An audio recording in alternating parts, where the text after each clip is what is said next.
Hello viewers, welcome to our channel treasure study. আমরা আজকে আলোচনা করব ইতিহাসের প্রতিবাদী যে আন্দোলন, ধর্মীয় যে প্রতিবাদী আন্দোলন, তার আমরা একটি ভাগ আলোচনা করেছিলাম, সেটা হলো জৈনিজম। আজকে আলোচনা করব বুদ্ধিজম। তাহলে বুদ্ধিজম মানে গৌতম বুদ্ধ যে ধর্মটা নিয়ে আলোচনা করেছেন বা যে ধর্ম নিয়ে চর্চা করেছেন সেটা হচ্ছে বুদ্ধিজম। তাহলে প্রথমে বুদ্ধিজম পড়ার আগে বা বৌদ্ধ ধর্ম পড়ার আগে আমাদেরকে জানতে হবে গৌতম বুদ্ধ সম্পর্কে। তাহলে এই গৌতম বুদ্ধ সম্পর্কে আমরা কোথা থেকে জানতে পারি? বুদ্ধিজম। তাহলে গৌতম বুদ্ধ সম্পর্কে আমরা কোথা থেকে জানতে পারি? এই গৌতম বুদ্ধ সম্পর্কে যে সোর্স গুলো পাওয়া যায় সেগুলো কি সোর্স?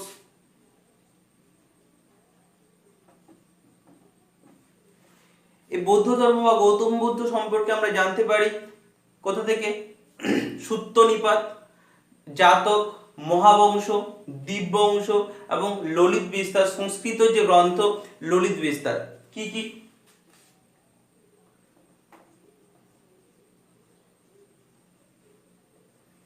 দিব্যবংশ, মহাবংশ, ললিত বিস্তার,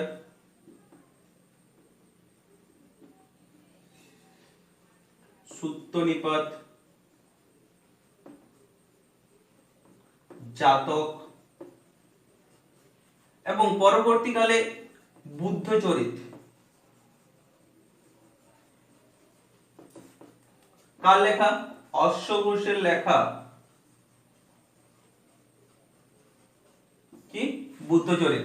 তাহলে কি আমরা এগুলো থেকে আমরা বুদ্ধিজম বা গৌতম বুদ্ধ সম্পর্কে জানতে পারি। কি কি থেকে? সুত্ত নিপাত, জাতক, দিব্যবংশ, মহাবংশ, ললিত বিস্তার, এইগুলো থেকে। এবং পরবর্তীকালে অশ্বঘোষ রচিত বুদ্ধচরিত থেকে আমরা এই গৌতম বুদ্ধ বা বুদ্ধিজম সম্পর্কে আমরা জানতে পারি।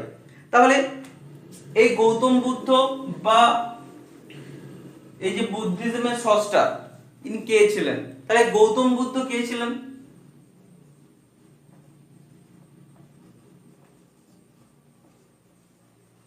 গৌতম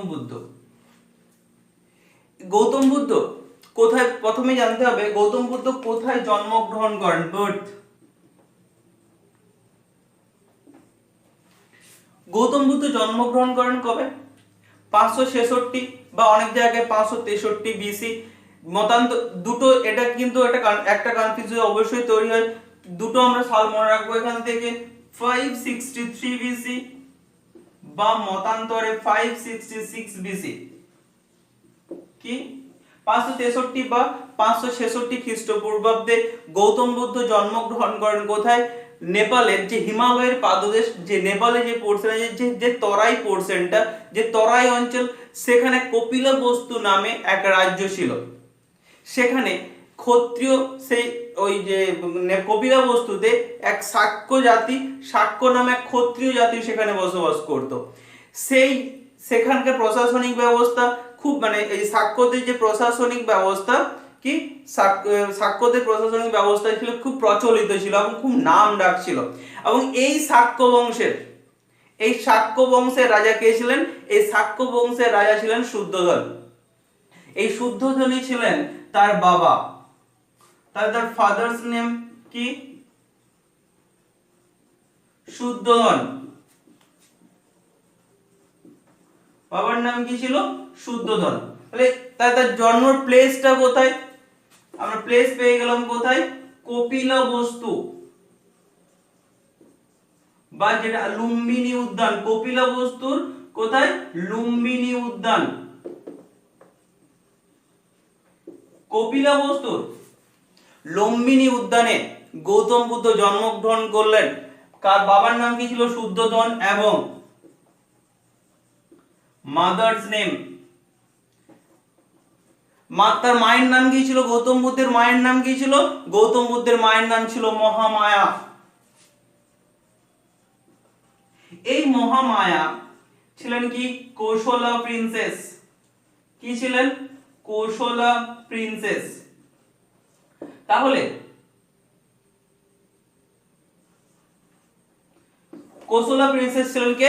মহামায়া। তাহলে গৌতম বুদ্ধ সম্পর্কে কি পেলাম? গৌতম বুদ্ধ 566 বা মতান্তরে 563 খ্রিস্টপূর্বাব্দে কপিলাবস্তু লুম্বিনী উদ্যানে শাক্য বংশে নেপালের হিমালয়ের পাদদেশে যে তরাই অঞ্চল সেখানে গৌতম বুদ্ধ জন্মগ্রহণ করলেন। কি তার বাবা ছিলেন শুদ্ধোদন, একজন শাক্য রাজা, এবং তার মাতা ছিলেন কে? মহামায়া। তার মাতা কিন্তু ছিলেন কৌশলা প্রিন্সেস। ক্লিয়ার? তাহলে তার মায়ের নাম ছিল কি? কৌশলা প্রিন্সেস। গৌতম বুদ্ধ যেদিন কিন্তু জন্মগ্রহণ করেন তার যে বার্থ ডেট, সে ডেটটা কি ছিল? পূর্ণিমা, ফুল মুন। তিনি পূর্ণিমা তিথিতে কিন্তু জন্মগ্রহণ করেছিলেন। তাহলে এই গৌতম বুদ্ধের জন্মের ঠিক 7 দিন পর তার মা মারা যায়। তার মা মারা যাওয়ার পর অর্থাৎ মাত্র 7 দিন বয়সে গৌতম বুদ্ধ কিন্তু মাতৃহীন হলেন, এবং এই সময় তার মাসি মহাপ্রজাপতি গৌতমী কি করলেন? তাকে লালন পালন করলেন, এবং এই গৌতম বুদ্ধ এই মাসি গৌতমীর কাছেই বড় হয়েছিলেন বলেই তার নাম রাখা হয় গৌতম। তাহলে কি কার কাছে বড় হলেন? মহাপ্রজাপতি গৌতমী।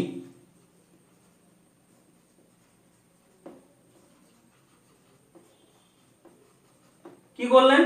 তিনি মাসি গৌতমীর কাছে বড় হয়ে উঠলেন, তার জন্য তার নাম হয়ে উঠলো কি? গৌতম। ক্লিয়ার?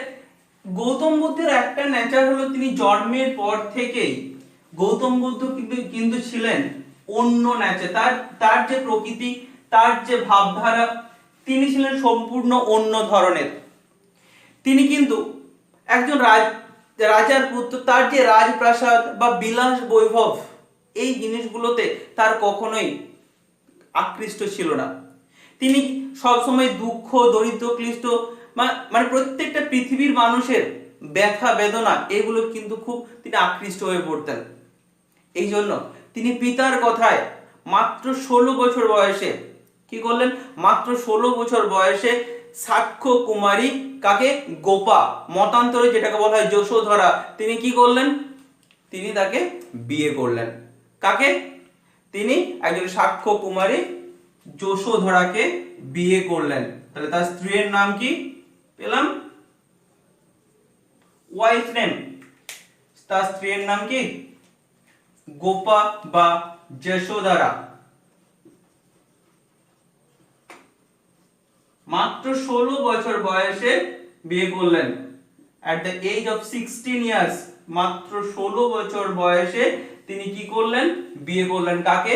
যশোধরাকে। এবং এই যশোধরাকে 16 বছর বিয়ে করার পর তিনি পিতার কথায় যখন বিয়ে করলেন, এবং 29 বছর বয়সে তার একমাত্র পুত্র সন্তান রাহুলের জন্ম। কি? তাহলে সন্স নেম কি? তার পুত্রের নাম রাহুল। তাহলে তার যখন 29 বছর বয়সে তার পুত্রের জন্ম হলো, সেই সময় তিনি কি করলেন? তিনি দেখলেন তার সংসারের প্রতি মায়া কিন্তু বেড়ে যাচ্ছে।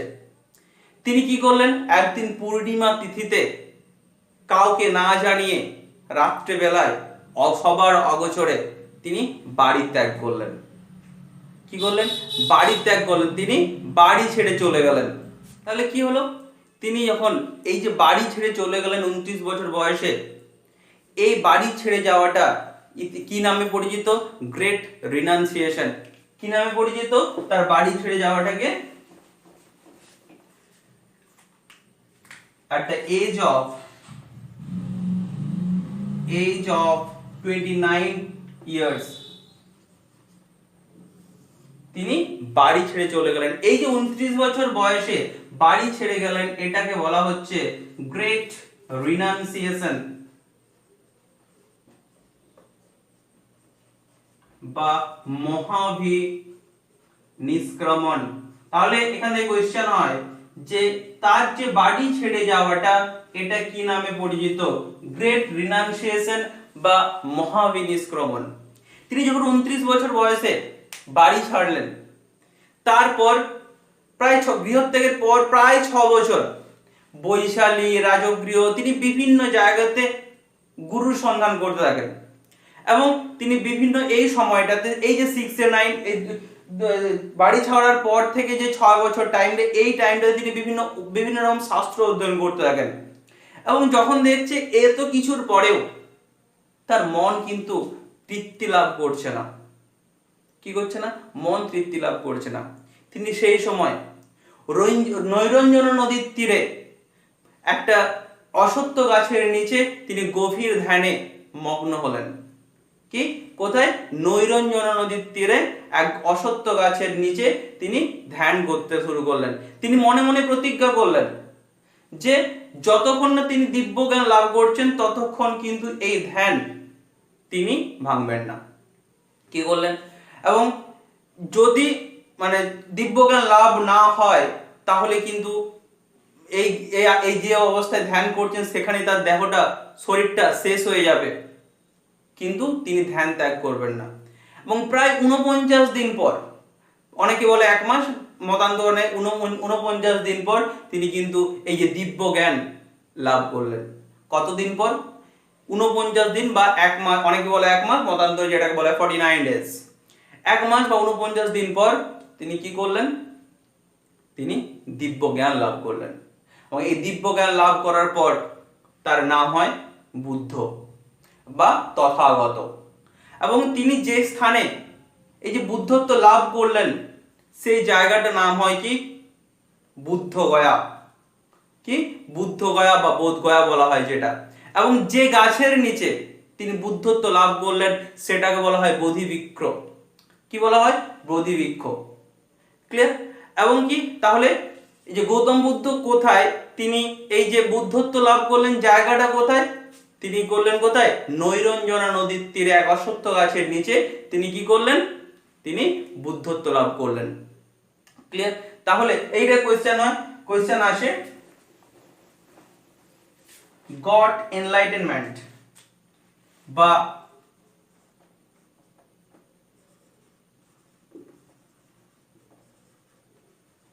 তিনি বুদ্ধত্ব লাভ কোথায় করলেন? তিনি বুদ্ধত্ব লাভ করলেন, যেটা জায়গাটার নাম, বুদ্ধত্ব লাভের পর যে জায়গাটার নাম হলো সেটা হলো কি? বুদ্ধগয়া। গাছের নিচে বোধিটি বা বোধিবৃক্ষ। এবং তিনি তাহলে কি কি পেলাম? কিসের সন্ধানে বাড়ি ছেড়েছিলেন? সত্যের সন্ধানে, বুদ্ধ জ্ঞানের সন্ধানে তিনি বাড়ি ছেড়েছিলেন। তাহলে তিনি এই গ্রেট রিনাউন্সিয়েশন কোথায় লাভ করলেন? নৈরঞ্জনা নদীর তীরে কি করলেন? জায়গাটার নাম হচ্ছে উরুবিল্ল, জায়গাটার নাম হচ্ছে উরুবিল্ল, এবং সেখানে কি করলেন? উরুবিল্ল নামক স্থানে নৈরঞ্জনা নদীর তীরে তিনি বুদ্ধত্ব লাভ করলেন এবং জায়গাটা তারপর থেকে নাম হয়ে গেল কি? বুদ্ধগয়া। ক্লিয়ার? এবং এই বুদ্ধ লাভের পর, এই বুদ্ধত্ব লাভের পর তিনি কোথায় গেলেন? তিনি গেলেন ঋষিপাত্তন। কোথায় গেলেন? জায়গাটা হলো ঋষিপাত্তন। এখানে তিনি প্রথম ধর্মের উপর বক্তৃতা দিলেন, যেটাকে বলা হয় ফার্স্ট সারমন। ফার্স্ট সারমন কি?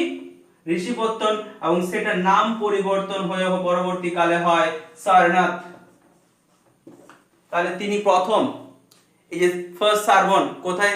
সারনাথ বা ঋষিপত্তন। এই যে এখানে তিনি যখন সারনাথে বা ঋষিপত্তনে গেলেন, সেখানে প্রথম যে 5 জন প্রথম বুদ্ধ ধর্ম গ্রহণ করেছিল তাদের বলা হয় পঞ্চভিক্ষু। এই পঞ্চভিক্ষু কারা ছিল? এই পঞ্চভিক্ষু ছিল বৌপ্য, ভদ্রিয়, অশ্বজিৎ, মহানাম এবং কৌণ্ডিন্য। কি কি বললাম? বৌপ্য, ক্ষত্রিয়, বৌপ্য, ভদ্রিয়, অশ্বজিৎ, মহানাম এবং কৌণ্ডিন্য, এরা ছিল পঞ্চভিক্ষু। এবং এই যে এখানে যখন ধর্ম প্রচার করলেন, এই জায়গা, এটাকে বলা হচ্ছে ধর্মচক্র প্রবর্তন। কি? ধর্মচক্র প্রবর্তন। তাহলে কি কি পেলাম? বাড়ি ত্যাগটা কি হলো? বাড়ি ত্যাগ হলো মহাবিনিষ্ক্রমণ। এবং তিনি যখন বুদ্ধত্ব লাভ করলেন তার নাম হলো কি? বুদ্ধ বা তথাগত। এবং যেখানে ধর্ম প্রচার করলেন জায়গাটার নাম সারনাথ। এবং এই যে তিনি ধর্ম করলেন সেটা কি হলো, সেটা হলো কি ধর্মচক্র প্রবর্তন। এবং তারপর প্রায় 45 বছর ধরে কি করলেন, উত্তর পূর্ব ভারতে তিনি কি করলেন, বৌদ্ধ ধর্মের প্রচার করতে লাগলেন। তার কাছ থেকে তার ধর্মে দীক্ষিত হয়ে মগধরাজ বিম্বিসার, কৌশলরাজ প্রসেনজিৎ এবং মহিষী মল্লিকা এই বুদ্ধদেবের কাছ থেকে বুদ্ধদেবের বৌদ্ধ ধর্মের শিষ্যত্ব লাভ করলেন। এবং তাছাড়াও বিভিন্ন এই যে গৌতম বুদ্ধের সব থেকে বিখ্যাত যে ডিসাইপল বা বিখ্যাত শিষ্য হলো আনন্দ। ক্লিয়ার? এই যে গৌতম বুদ্ধ, তাছাড়া গৌতম বুদ্ধের যেটা ঘোড়া ছিল, গৌতম বুদ্ধের যে হর্স নেম, তার নাম কি, হর্স নেম, এগুলো পরীক্ষায় এসে থাকে। Horse name কান্টাকা। গৌতম বুদ্ধের ঘোড়ার নাম কি ছিল, কন্টকা। তাছাড়া তার যে কাজিনের নাম কি, কাজিনস নেম দেবদত্ত। এটা খুব ইম্পর্টেন্ট মাথায় রাখতে হবে। কে তার কি পেলাম, কাজিন নেম পেলাম দেবদত্ত। ফার্স্ট সারমন কোথায় পেলাম, ফার্স্ট সারমন পেলাম কোথায়, সারনাথ। এবং এই যে গৌতম বুদ্ধ যখন মেডিটেশন বা এই যে আধ্যাত্মিক তার এটাকে শিক্ষা পেল, teacher of meditation, teacher of meditation. তাহলে গৌতম ধর্ম এই যে মেডিটেশন শিক্ষক কে ছিলেন, গৌতম বুদ্ধের এই টিচার অফ মেডিটেশন ছিলেন কে, আলার কালমা।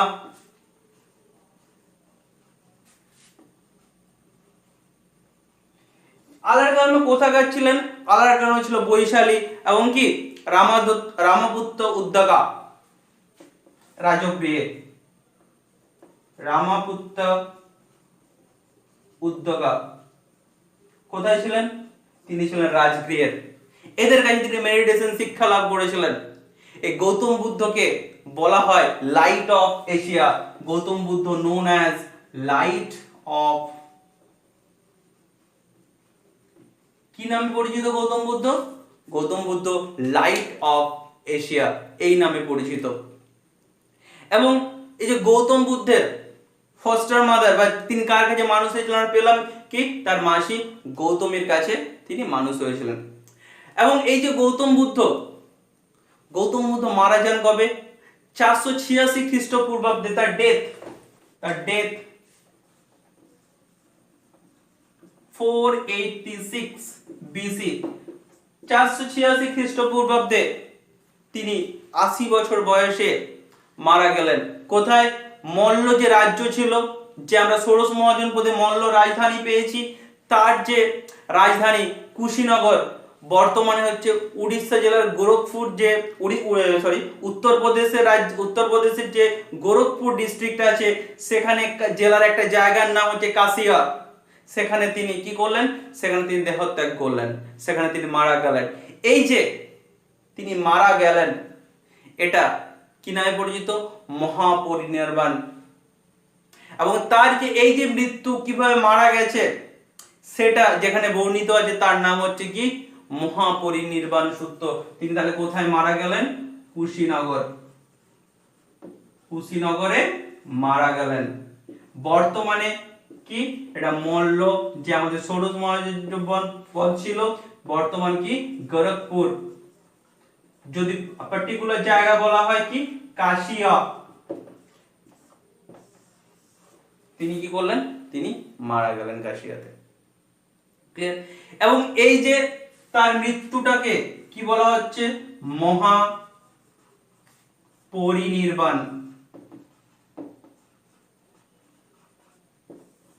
এবং এই তার মৃত্যুর যে ঘটনাটা, এটা যেখানে সুন্দর করে বর্ণনা করা আছে, সেটা কি নামে পরিচিত, মহাপরিনির্বাণ সূত্র নামে পরিচিত।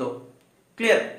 তাহলে এই গৌতম বুদ্ধের জন্ম থেকে মৃত্যু পর্যন্ত প্রত্যেকটার একটা কিন্তু সিম্বল আছে। প্রথমে আমরা চলে আসবো বার্থ।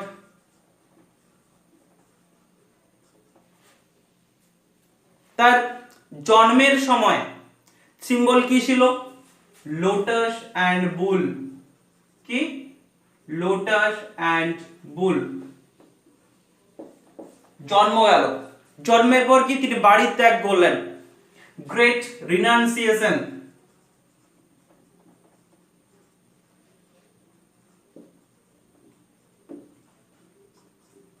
কি হর্স, গ্রেট রিনাউন্সিয়েশন সিম্বল কি পেলাম, হর্স। তাছাড়া তিনি যখন নির্বাণ লাভ করেন তার সিম্বল কি,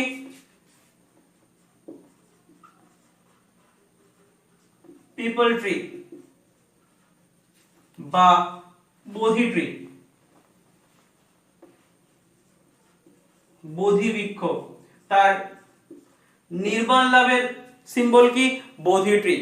তিনি যে যখন ধর্মচক্র প্রবর্তন করলেন সারনাথে গিয়ে, ধর্মচক্র প্রবর্তন, ধর্মচক্র প্রবর্তন, সেখানে সিম্বল কি, সেখানে সিম্বল ছিল হুইল। ধর্মচক্র প্রবর্তন, সেখানে সিম্বল ছিল কি, হুইল। এবং যে মারা গেলেন, মহাপরিনির্বাণ, ডেথ, তার কি সিম্বল, স্তূপ বা মহাপরিনির্বাণ।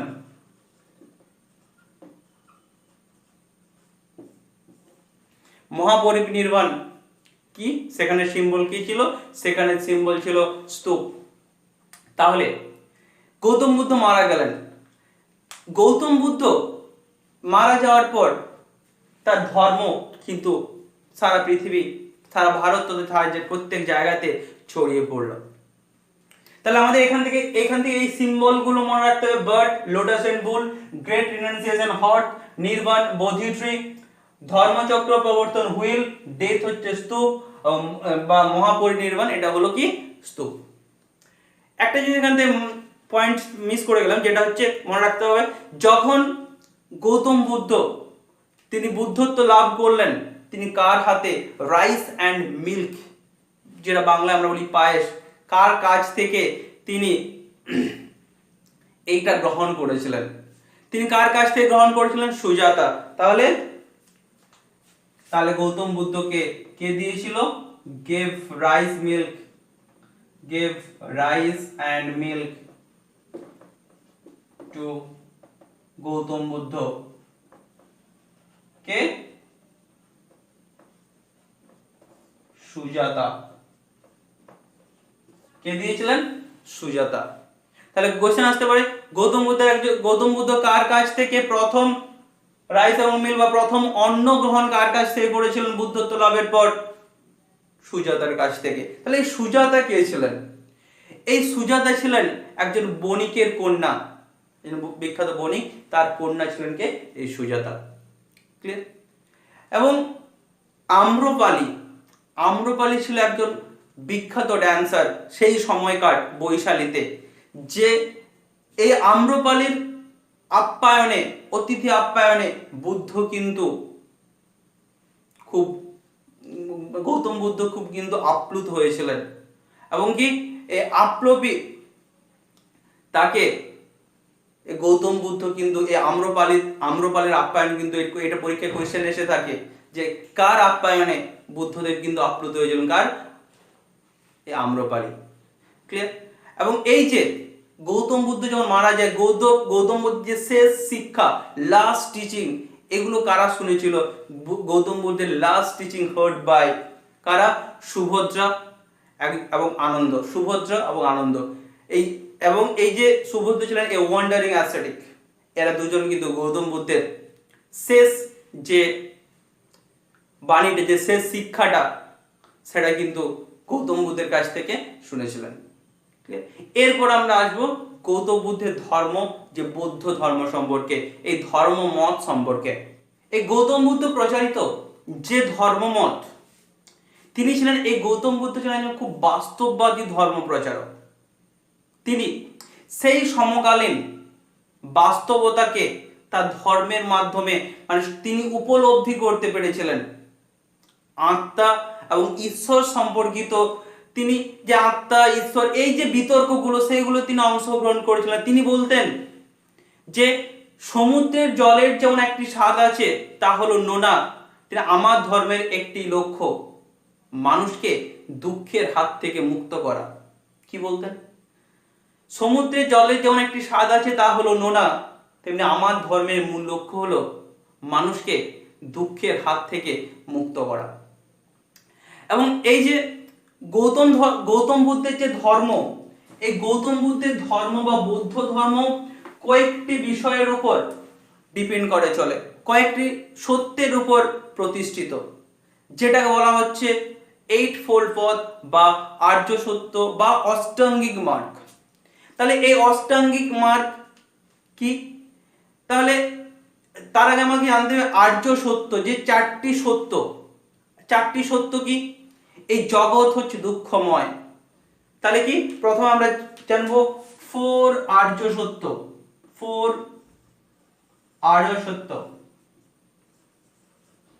ফার্স্ট কি? world is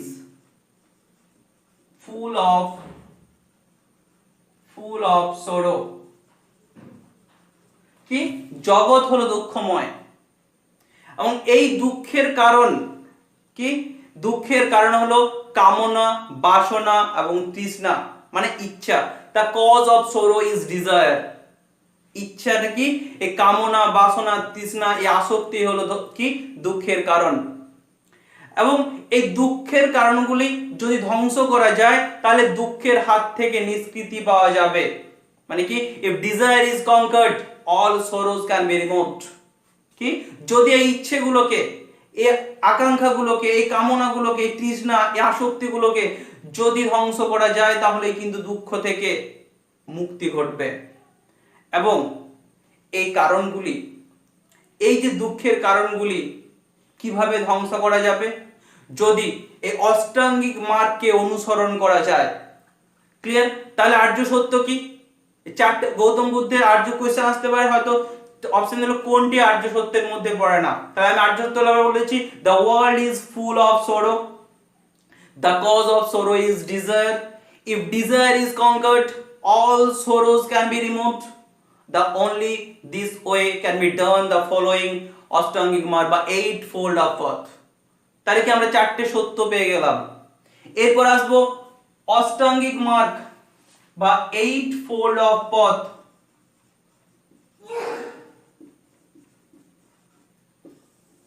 অষ্টাঙ্গিক মার্গ কি? বা এই যে অষ্টাঙ্গিক মার্গ যে আটটার কথা বলা হয়, যে কি কি? সৎ বাক্য, সৎ কর্ম, সৎ জীবন, সৎ চেষ্টা, সৎ চিন্তা, সৎ সংকল্প, সৎ দৃষ্টি এবং সৎ সমাধি। এগুলো হচ্ছে অষ্টাঙ্গিক মার্গ। কি কি? Right views, right expression, right speech, right conduct, right livelihood, right mindfulness, right effort এবং রাইট মেডিটেশন। এই আটটা, এই যে অষ্টাঙ্গিক মার্গ যদি অনুশীলন করা যায় তাহলে প্রজ্ঞা বা পরম জ্ঞানের সঞ্চার ঘটবে। তাহলে প্রজ্ঞা, গৌতম বুদ্ধের মতে প্রজ্ঞা বা পরম জ্ঞানের সঞ্চার কিভাবে ঘটবে? যদি এই অষ্টাঙ্গিক মার্গকে অনুসরণ করা যায় তাহলেই কিন্তু এই পরম জ্ঞানের সঞ্চার ঘটবে এবং তা থেকেই কেউ নির্বাণ বা মোক্ষ লাভ করতে পারে। তাহলে গৌতম বুদ্ধের আর্য সত্য, এই চারটে আর্য সত্য পেলাম এবং কি পেলাম? অষ্টাঙ্গিক মার্গ। এবং কেউ যদি এই মোক্ষ লাভ করতে চায়, এই নির্বাণ লাভ করতে চায়, এইগুলো কেউ যদি অনুসরণ করে বা কেউ কঠোরভাবে অনুশীলন করতে থাকে তাহলে সে নির্বাণ লাভ সম্ভব। তাহলে এই নির্বাণ লাভ কি? এই নির্বাণ লাভ হলো কামনা, বাসনা, সুখ, শোক, কষ্ট, দুঃখ সবকিছুর ঊর্ধ্বে কি? যার কোনো দুঃখ থাকবে না, যার কোনো কাম থাকবে না, এমন এক অবস্থা যেখানে শুধু অপার শান্তি, শান্তি সারা প্রত্যেকটা জায়গায় জুড়ে শান্তি কিন্তু বিরাজমান। যেখানে কি হবে? যেখানে হয়তো সুখ বিদ্যমান সেখানে পৌঁছালে আর কিন্তু পুনর্জন্ম হবে না, এটাই তিনি মনে করতেন। ক্লিয়ার? এগুলো গৌতম বুদ্ধের তিনটে। এরপর আসবো গৌতম বুদ্ধের চারটে সাইন, ফোর গ্রেট সাইন। কি চারটে সাইন? কি কি? A old man burdened with age, একটা first. A sick man, second. Third, a funeral proposition, third.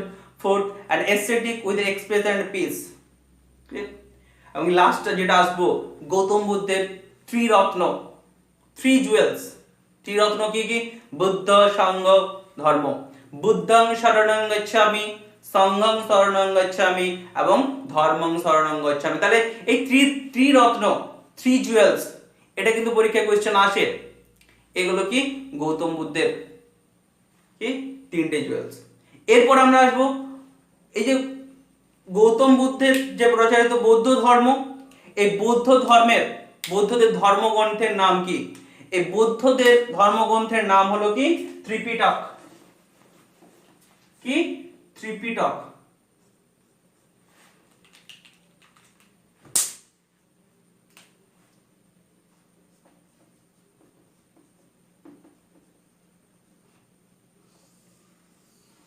Tripitaka. তাহলে এই যে ত্রিপিটক, পিটক কথার অর্থ কি? ঝুড়ি। এই পিঠক কথার অর্থ হলো ঝুড়ি, যেটা আমরা বলছি বাকেট। তাহলে এই যে ত্রিপিটক কিভাবে তৈরি হলো সেটা আমরা জানবো, তারপর আমরা ত্রিপিটক তিনটে পিটক নিয়ে আলোচনা করব। ঠিক আছে, চলো। তো প্রথমে দেখে নেব এই যে ত্রিপিটক কিভাবে তৈরি হলো। তার আগে আমাদের জানতে হবে যে গৌতম বুদ্ধের অনুগামীরা যে চারটে বৌদ্ধ সংগীতি করেছিল সেগুলো কোথায় হয়েছিল এবং কত সালে হয়েছিল। তাহলে প্রথমে আসবো ফার্স্ট বুদ্ধিস্ট কাউন্সিল। প্রথমে যেটা আসবো কি? First Buddhist council. এই যে প্রথম বৌদ্ধ সংগীতি, এটা কোথায় হয়েছিল? এটা হয়েছিল রাজগৃহ। কোথায়? রাজগৃহতে প্রথম বৌদ্ধ সংগীতি হয়েছিল। এই যে প্রথম বৌদ্ধ সংগীতি কত সালে হয়? 483 বিসি। কত সালে? 483 খ্রিস্টপূর্বাব্দে রাজগৃহতে প্রথম বৌদ্ধ সংগীতি অনুষ্ঠিত হয়। এবং এই যে প্রথম যে বৌদ্ধ সংগীতি হয়েছিল সেখানে চেয়ারম্যান কে ছিলেন? সেখানে চেয়ারম্যান ছিলেন মহাকাশ্যপ। কে চেয়ারম্যান? মহাকাশ্যপ। এবং এখানে সেই সময় রুলার কে ছিলেন? অজাতশত্রু। কে ছিলেন? রুলার কে ছিলেন? অজাতশত্রু। তাহলে আমরা এখান থেকে এই যে প্রথম যে বৌদ্ধ সংগীতি হয়েছিল, এই প্রথম বৌদ্ধ সংগীতের সিগনিফিকেন্স কি? এই প্রথম বৌদ্ধ সংগীতে প্রথম এই ত্রিপিটকের কম্পোজিশন কি? ত্রিপিটক লেখা হবে, সেটা কে লিখেছিল? আনন্দ এবং উপালি। এখানে কিন্তু দুটো পিটক লেখা হয়েছিল, ত্রিপিটকের দুটো পিটক লেখা হয়েছিল, একটা হচ্ছে সুত্ত পিটক এবং বিনয় পিটক। সুত্ত পিটক লিখেছিল আনন্দ এবং বিনয় পিটক লিখেছিল কে? উপালি। তাহলে কার সময় হলো? অজাতশত্রুর সময় হচ্ছে। সিগনিফিকেন্স কি?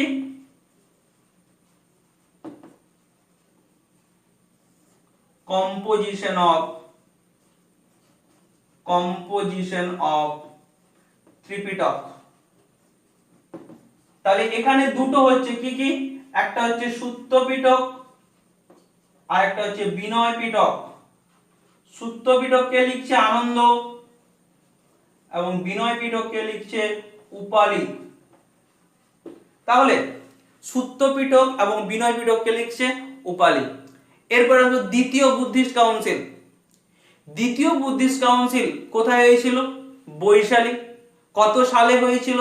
383, ঠিক 100 বছর পর। প্রথম একটা কোথায় হলো? রাজগৃহ। দ্বিতীয়টা হলো কোথায়? বৈশালী। কত সালে? 383, 383 খ্রিস্টাব্দে। এবং চেয়ারম্যান কে ছিলেন? সাবাকামি। কে ছিলেন চেয়ারম্যান? সাবাকামি। কালাশোক ছিলেন রুলার। রুলার কে ছিলেন? কালাশোক। এখানে সিগনিফিকেন্স কি? এখানে এই দ্বিতীয় কাউন্সিলে কি হলো? মঙ্করা দুটো ভাগে ভাগ হয়ে গেল। কি কি? দুটো, একটা হচ্ছে কি মহাসংঘিকাস আর কি সিহাবিরারদা। দুটো ভাগে এই মঙ্কগুলো কিন্তু ভাগ হয়ে গেল। তাহলে সেকেন্ড বুদ্ধিস্ট কাউন্সিল,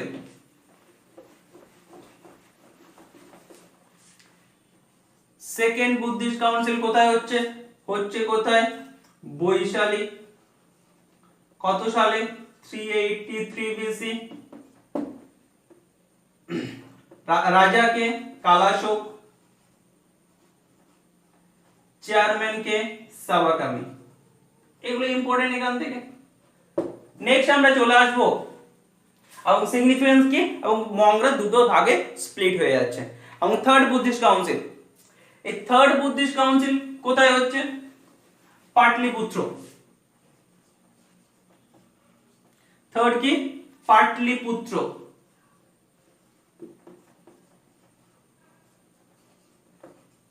এবং এই সময় রুলার কে ছিলেন? এই সময় রুলার ছিলেন অশোক। কত সালে হচ্ছে এটা? 250 বিসি, 250 খ্রিস্টাব্দে হচ্ছে কি থার্ড বুদ্ধিস্ট কাউন্সিল, যখন রাজা ছিলেন কে? অশোক। এবং চেয়ারম্যান কে ছিলেন? মঙ্গলীপুত্র তিস্সা।